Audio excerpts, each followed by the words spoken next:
রাস্তা, পানীয় জলের সুবন্দোবস্ত এবং হাতির সমস্যা সমাধানের দাবিতে পঞ্চায়েতে তালা ঝুলিয়ে দিল স্থানীয় জনগণ।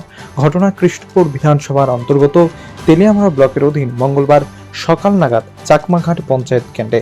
জানা যায়, উক্ত এলাকার বাসিন্দারা দীর্ঘদিন যাবৎ রাস্তাঘাট, পানীয় জল ইত্যাদি সমস্যার কথা জানিয়ে আসছিল, অথচ পঞ্চায়েত থেকে কোনো ধরনের ব্যবস্থা গ্রহণ করা হয়নি বলে এলাকাবাসীর অভিযোগ। বাধ্য হয়ে মঙ্গলবার সকাল চাকমাঘাট পঞ্চায়েত অফিসে তালা ঝুলিয়ে দিল পঞ্চায়েত এলাকার বাসিন্দারা। তাদের অভিযোগ, বারংবার পঞ্চায়েতে জানিয়েও তাদের সমস্যা সমাধানের কোনো পদক্ষেপ গ্রহণ করা হয়নি।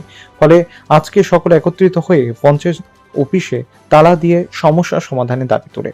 তারা আরও জানান, দীর্ঘদিন যাবৎ চলে আসা কৃষ্ণপুর বিধানসভার অন্তর্ভুক্ত এই পঞ্চায়েতের মানুষও বন্য হাতির সমস্যায় ভুগছে।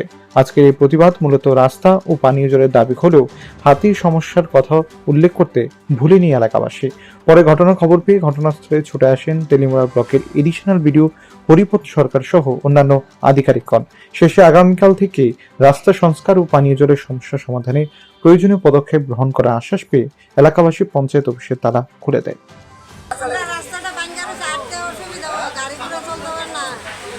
কোন রাস্তাটা? কোন পঞ্চায়েত? কতদিন ধরে রাস্তা ভাঙ্গা? এই ব্যাপারে পঞ্চায়েত জানাইছে?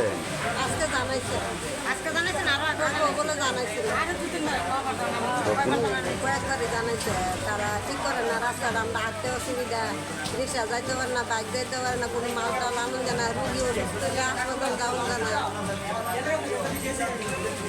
তারা জানালে তারা পরিষ্কারই করে না, রাস্তা পরিষ্কার করে না, দেখা গাছ দিয়ে অপরিষ্কার করে না, মানে মানুষ চলব করে না। একজন বইরা পাও ব্যথা হয়েছে, পাও বাইকে গেছে,